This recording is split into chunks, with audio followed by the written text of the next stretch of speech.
As a coach, we are not responsible for our athletes' experience, but we can influence their experience for the better by what we do.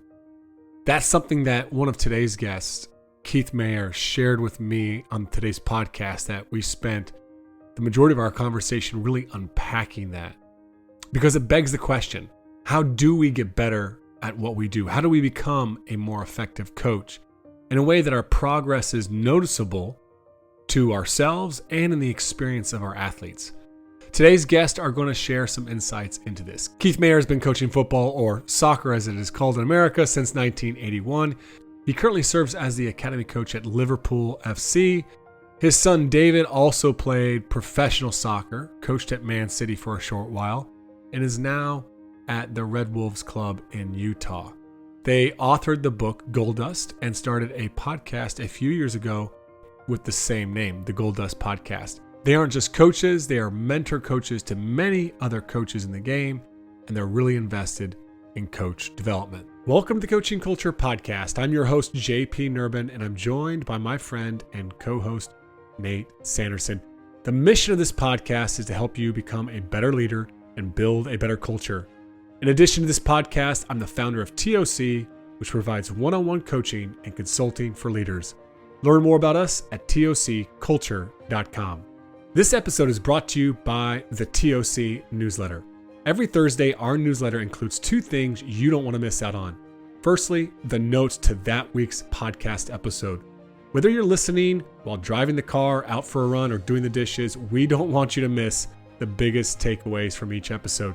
Secondly, each newsletter is a short article from myself or Nate on leadership and culture. These articles are designed to inspire, encourage, and provide practical insights into leadership and culture building. Our content is a perfect fit for anyone who wants to stay up to date with the latest trends and insights in culture building.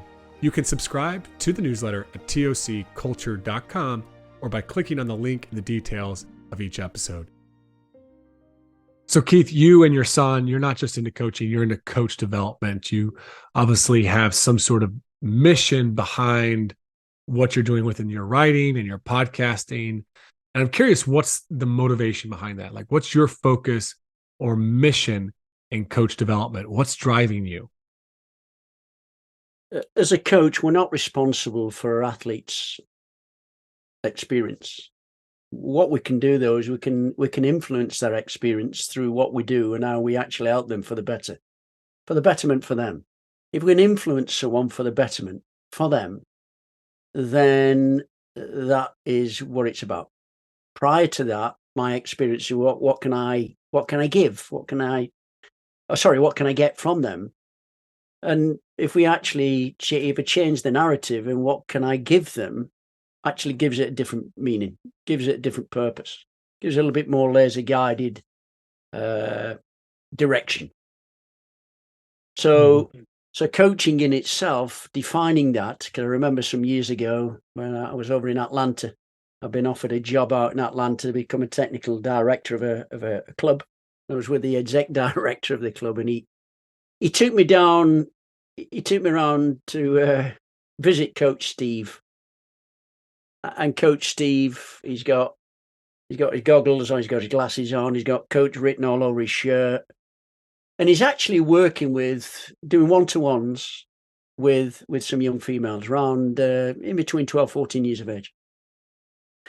And all he was doing, Coach Steve, was doing some one ball between about half a dozen players, running in and out cones, passing it back, and then doing some progressives, doing some running, doing some exercise. And these young girls loved it.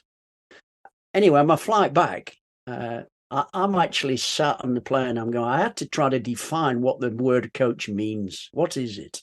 What does it mean, that?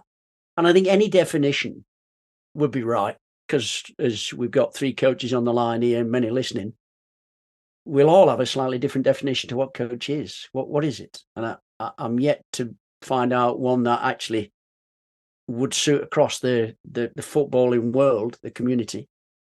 There isn't. There is just a definition, and really for me, it's influencing people for the better. If we can do that, that's great. Because that's what we're aiming. Our intention is to actually help people to improve, to take them on their journey, not our journey. That we're part of their experience, but we're not responsible for the athlete's experience, but we can influence it.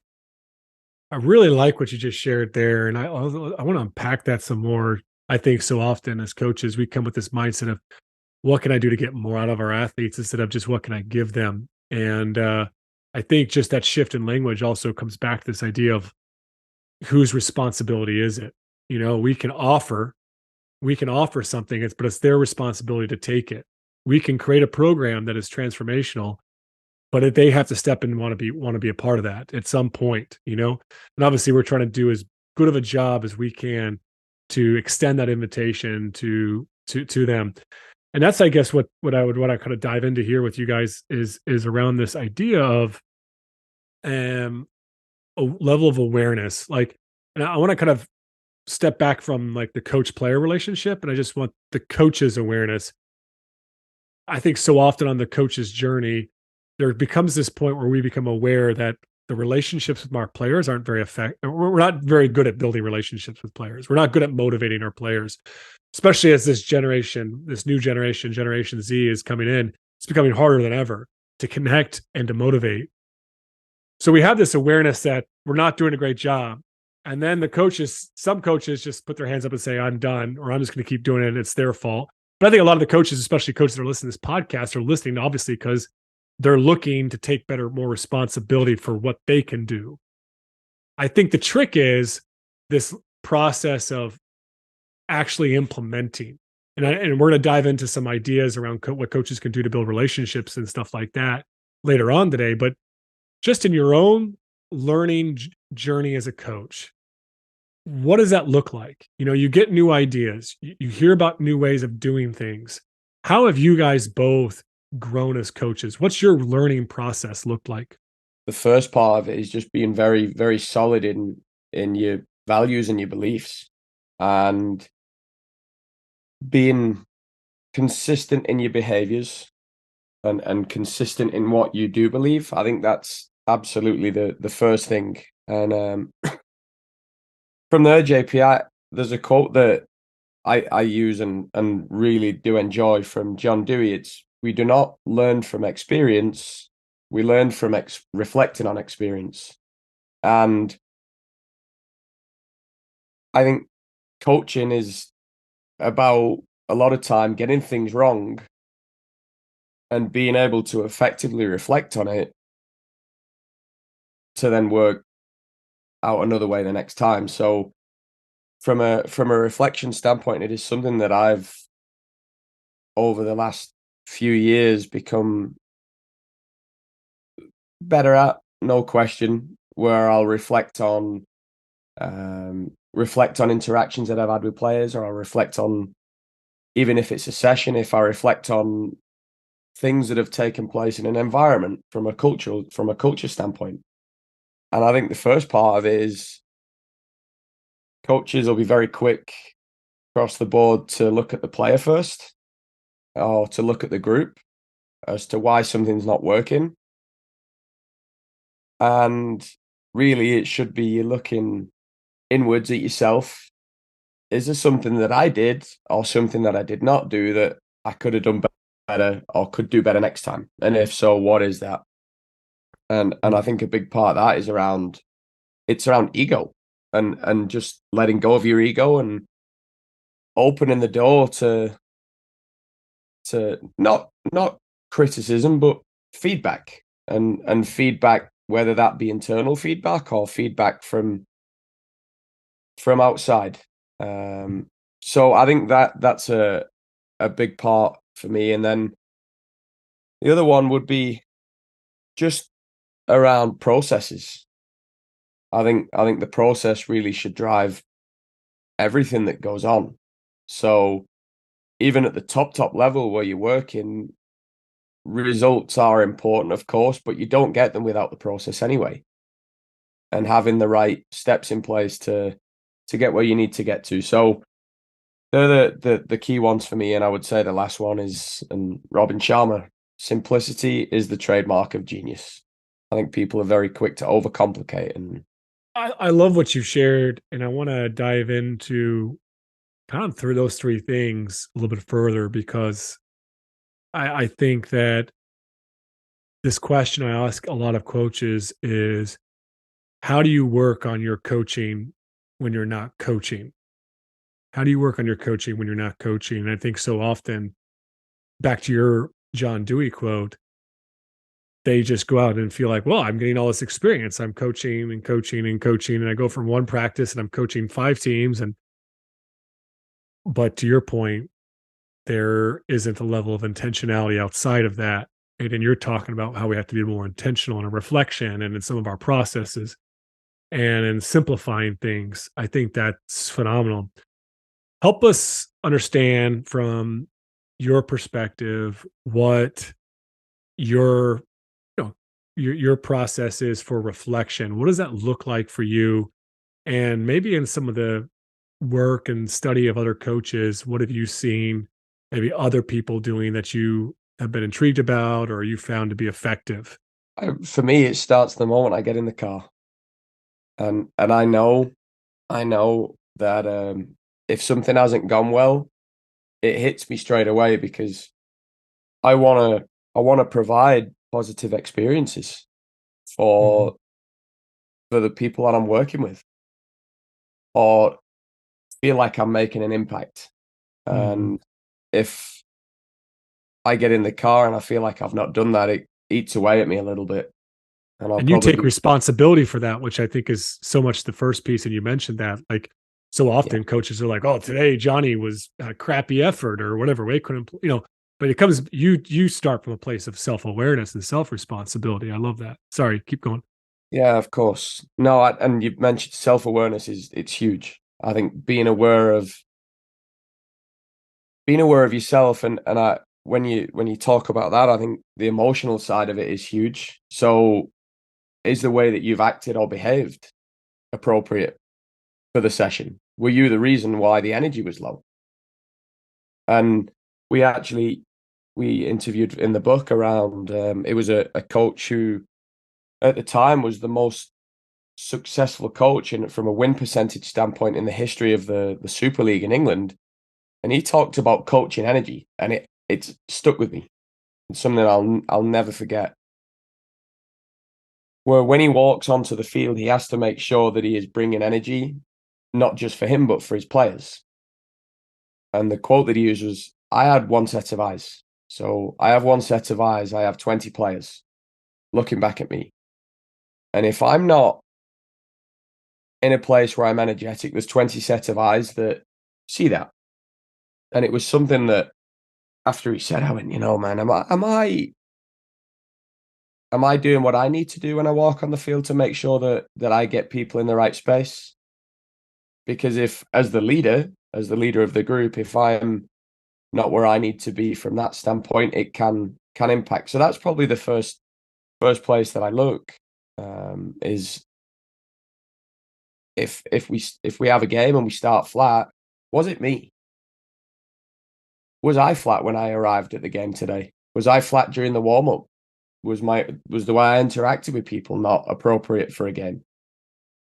And obviously, from a technical standpoint, from the session, that'd be something. And I've mentioned it earlier on. I'm very fortunate. I'll speak to my dad about it regularly.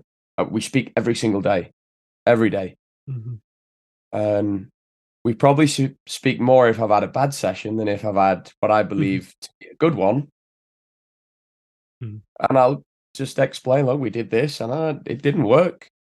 Felt like it didn't work, and very, very fortunate again that the experiences that my dad has gathered over his several years puts me in a place where I can learn from him, Mhm. and Mhm. having access to that not many people will get makes life much easier for me. So that's one start, another part of it, and then obviously you have, like you mentioned earlier, JP. There's the amount of knowledge that you can gather now over social media, over the internet, the amount of access that you have through podcasts, where, like yourself, you're doing this podcast and you're sharing information with people.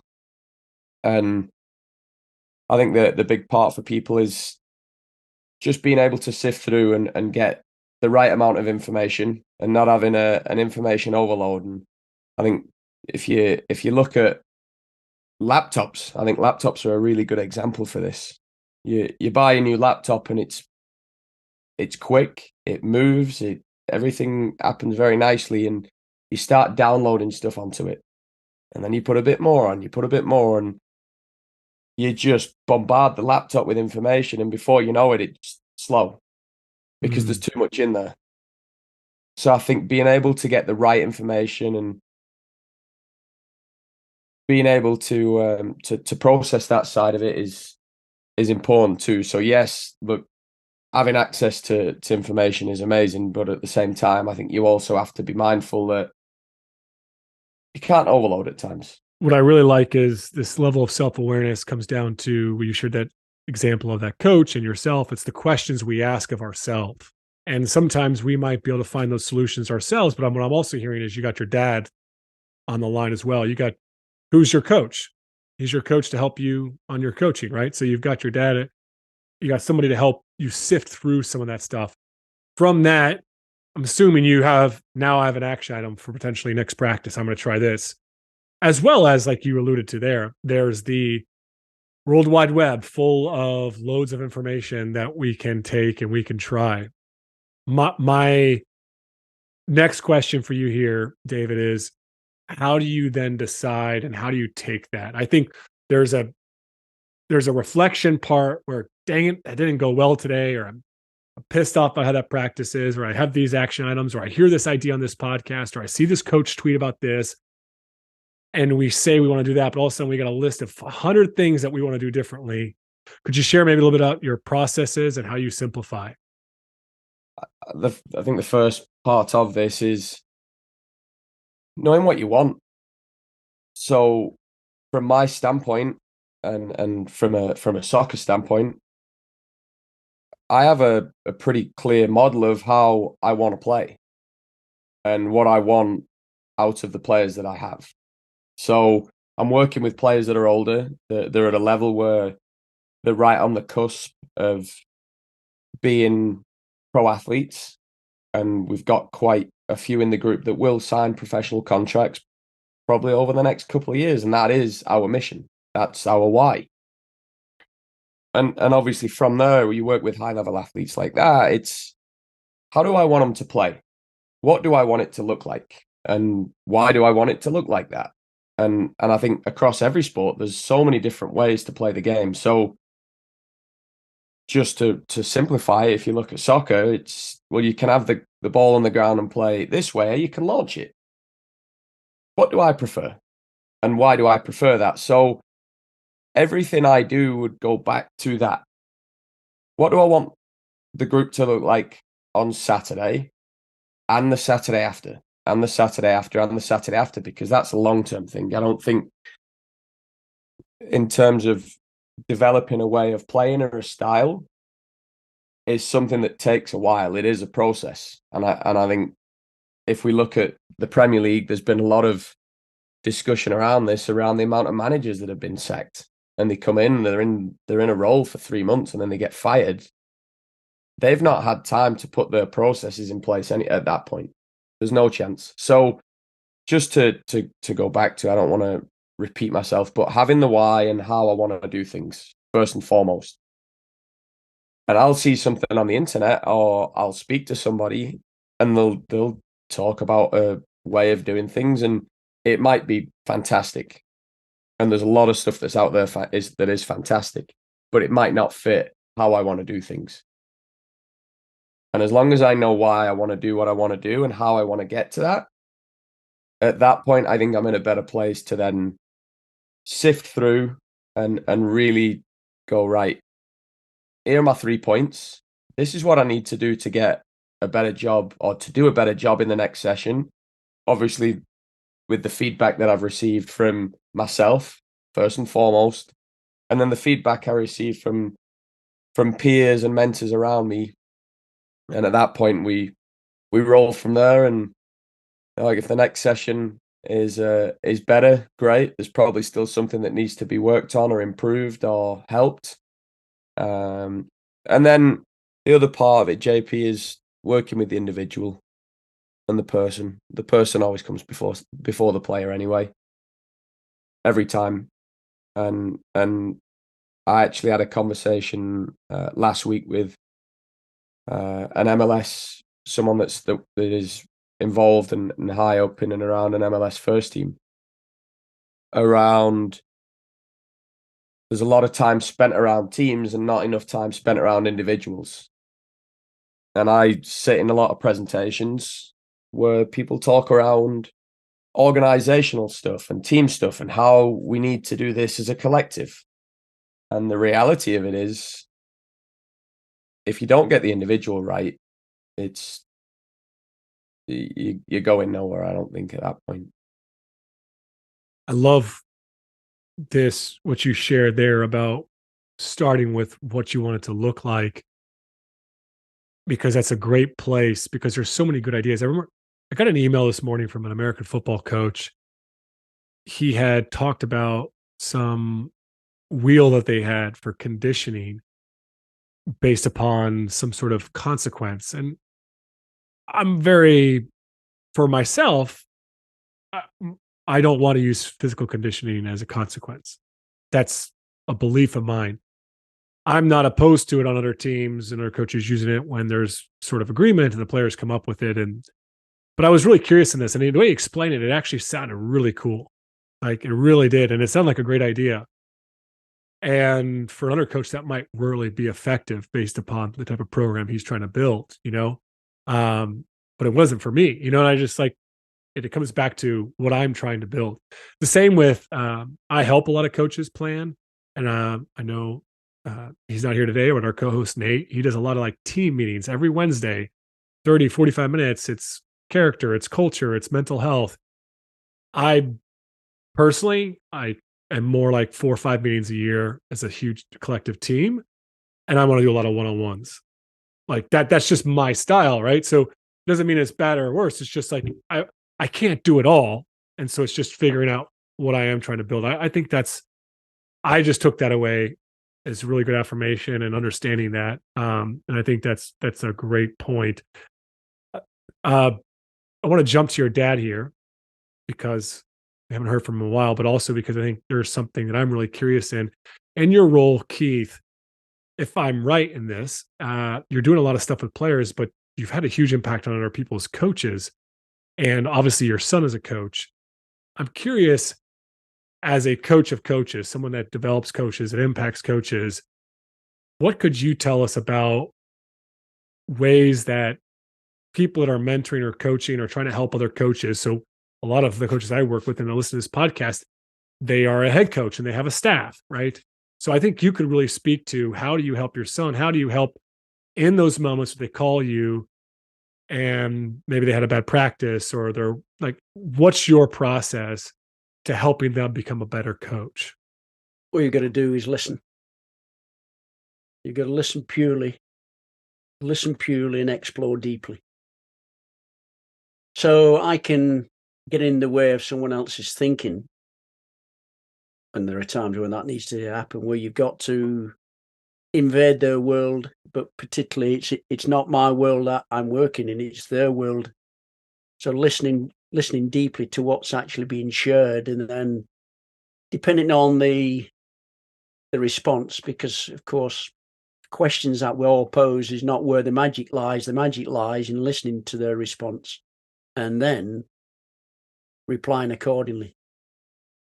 So listening and then shaping it so that, I'm just the conductor. I'm not the soloist. It's not my journey. It's not for me. You've got for me, it's to empower them so they can come up with their own solutions. Otherwise, it's my belief and my value that is actually manipulating situations to meet my need. And in actual fact, it's far from that. So as a conductor, I'm helping the soloist. I'm helping them to navigate through this minefield of whatever it is, this cauldron of information that they're struggling with or I've got a challenge with. And then hopefully they'll come up with their opportunity to explore and find an experience or a different way to get their outcome. So what's clear, listen, stay out the way of my thoughts and beliefs, of which are challenging at times when you know somebody's actually likely to struggle, but they've got to struggle. How do you develop something when everything's given to them? And this is where I shared earlier on, where I think parents actually invade and they hijack the kids' struggle. They hijack, and I can hijack somebody else's struggle. So staying out the way is very important, but equally being supportive as and when, and sharing information where it's honest. It's an honest and open conversation, authentic, because people sense that. They sense your words.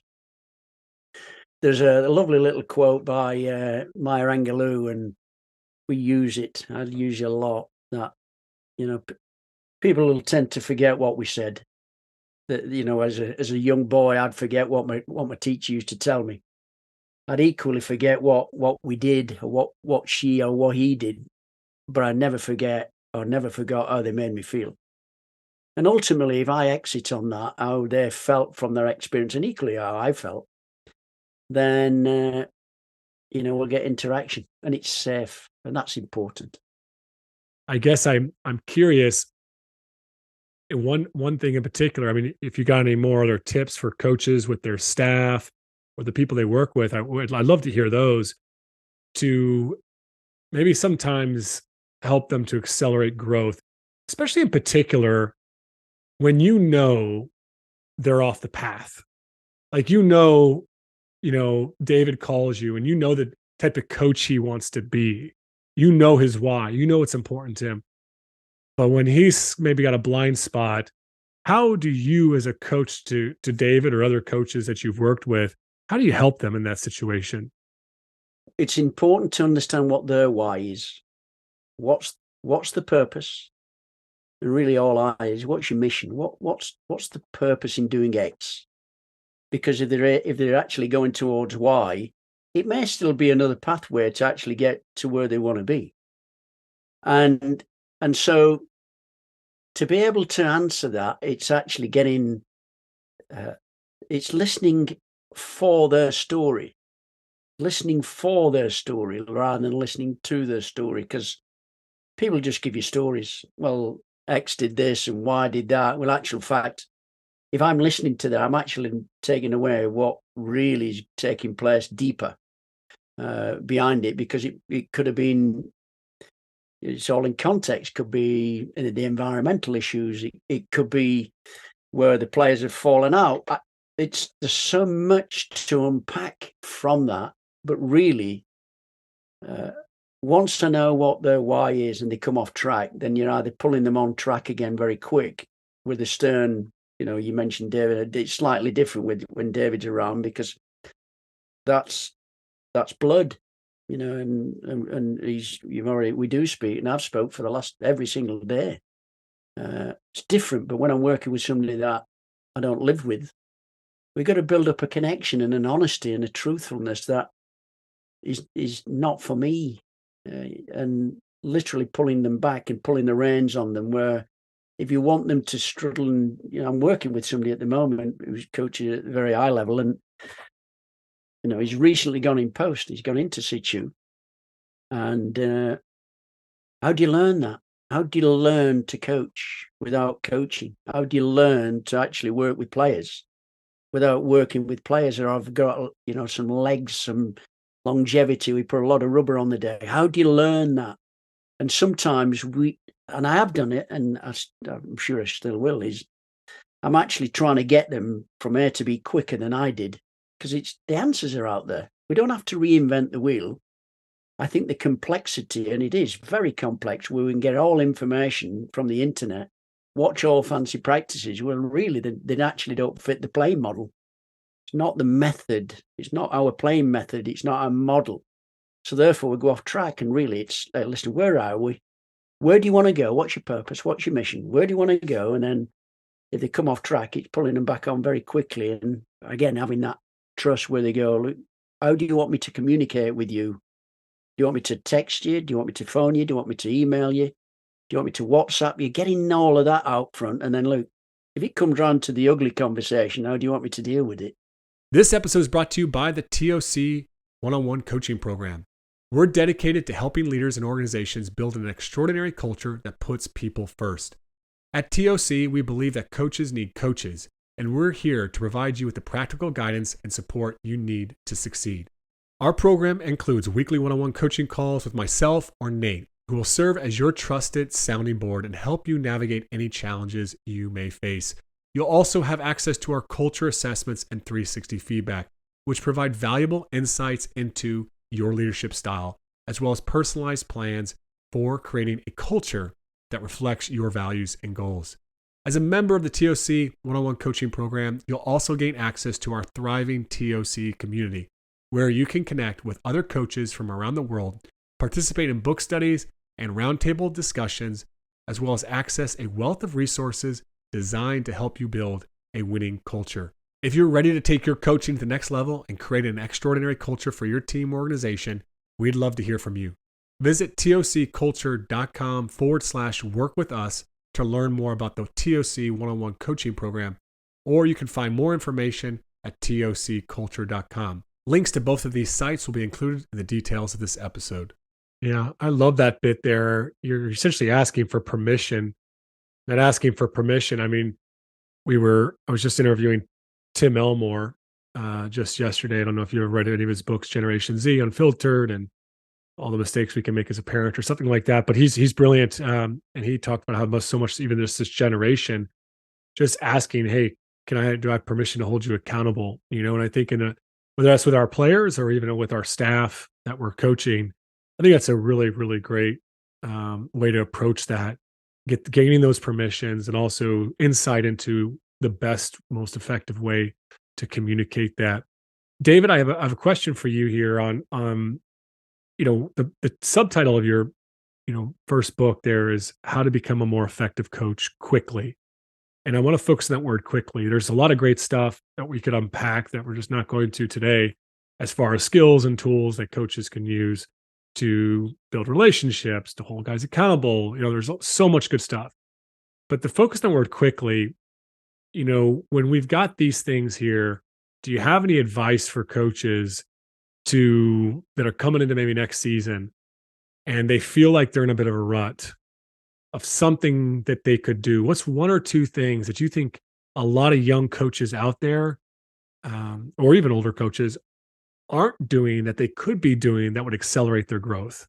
I actually worked with a player, and I was probably in that bit of a situation where I wasn't sure if I was getting where I needed to get to with the player.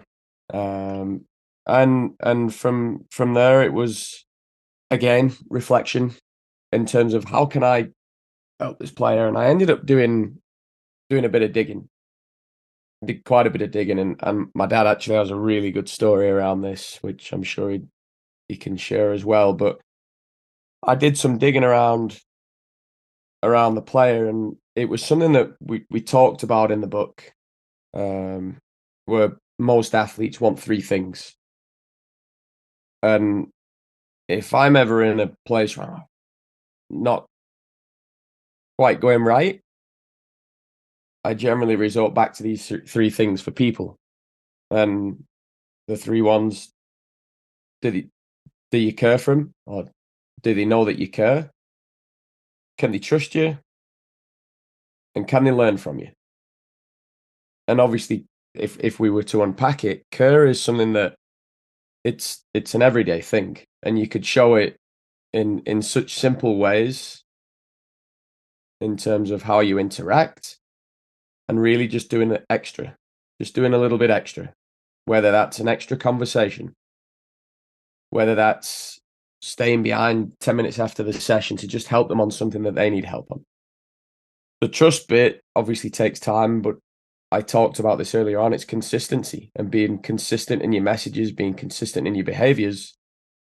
And then the learning thing is something that as a coach, you develop over time, because to teach somebody, you have to be able to understand what it is you're working on or what it is you are supposed to be teaching.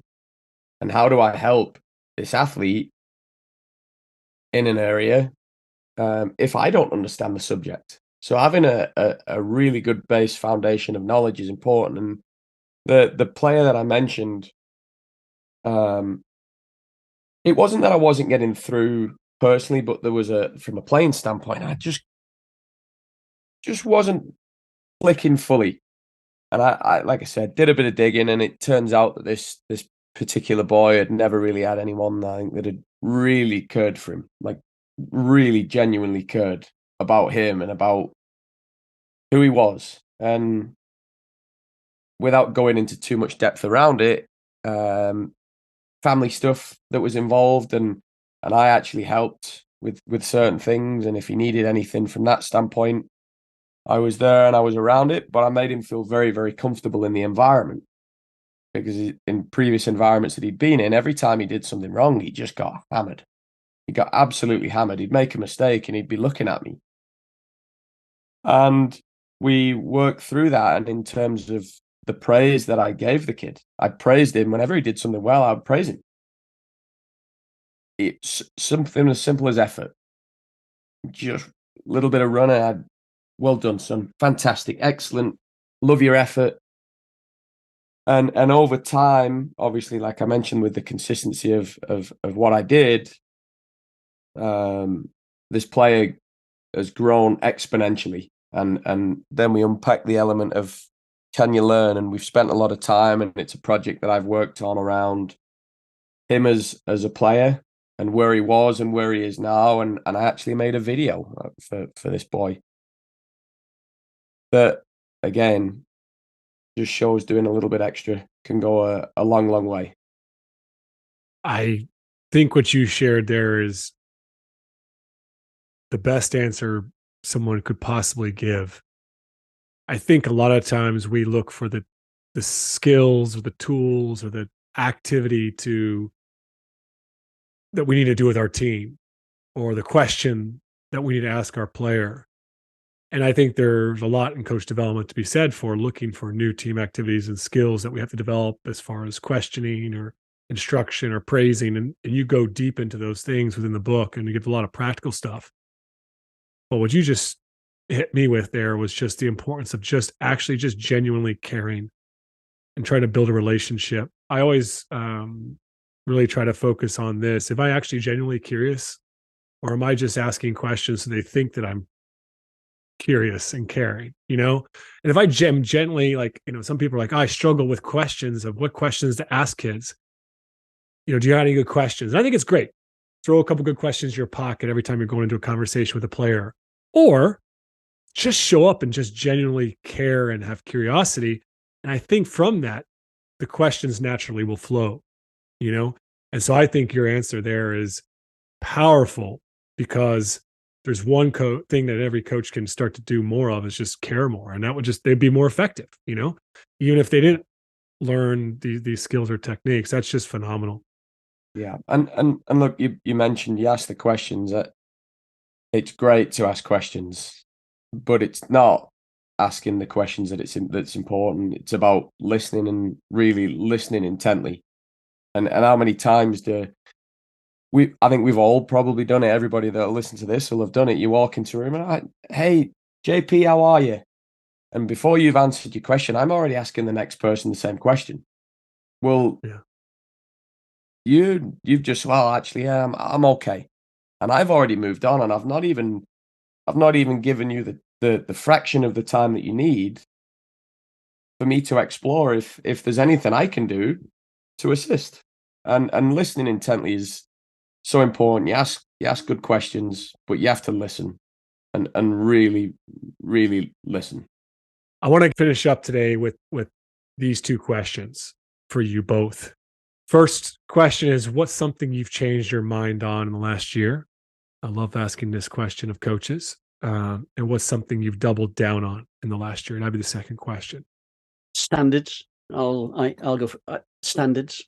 So double down on standards, because I think we're quite happy to accept mediocrity.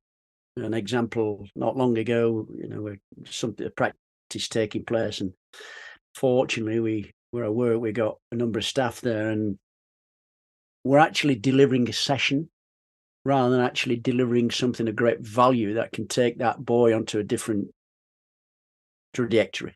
We're accepting mediocrity. I did.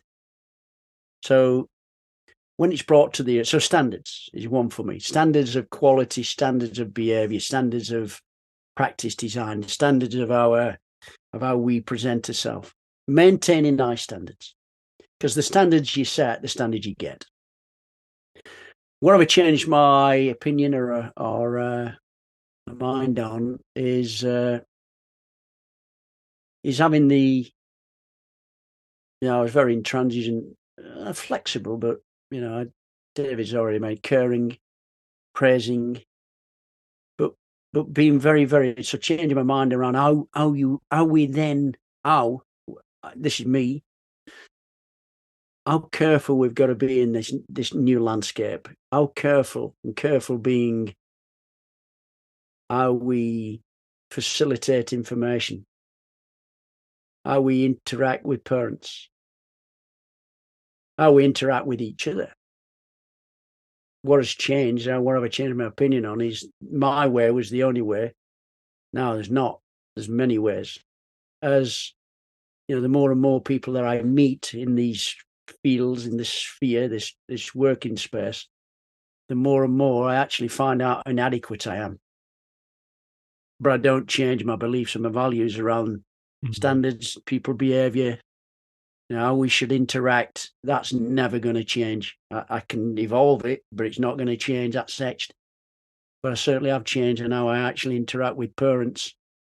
Players similar, but we've got to be very careful nowadays. It can be a toxic world, and how we interact with them is they'll remember all they've got is one set of eyes, and we're looking across, there's a number of players, little Johnny or little Murray, where the parent is, they're just looking for their little son or their daughter, and rightly so. Well, there's nothing wrong with that, but got to be very careful how we interact with them. David? Stole my answer, and I'm not cheating. It's standards. That it's so easy, JP. It's so easy to say something, but do you do it? And do you do it every day? So obviously, high standards. The term high standards is used probably in pretty much every environment. Well, high standards is leaving a place cleaner than it was when you arrived. High standards is not walking past something when it's been left on the floor. High standards is obviously taking care of your environment. High standards is if you say that something starts at 8 o'clock, that you are there and you are absolutely ready to go before 8 o'clock. And high standards is also holding the other people in your environment to that too. So whether that's your athletes, whether that's other coaches. So double down on that. I think a lot of people use the term. I don't necessarily think a lot of people live by it, but it's also a lot easier to say things than it is to do them. I think it's hard to, someone actually said this to me a couple of weeks ago. It's easy to do something when you're motivated, but when you're not, you need to be disciplined. And discipline always comes above motivation. All right, we're going to end on that encouragement from David. Thanks to both of them for coming to the podcast. Check out their book, Gold Dust, How to Become a More Effective Coach Quickly, as well as their podcast, Gold Dust.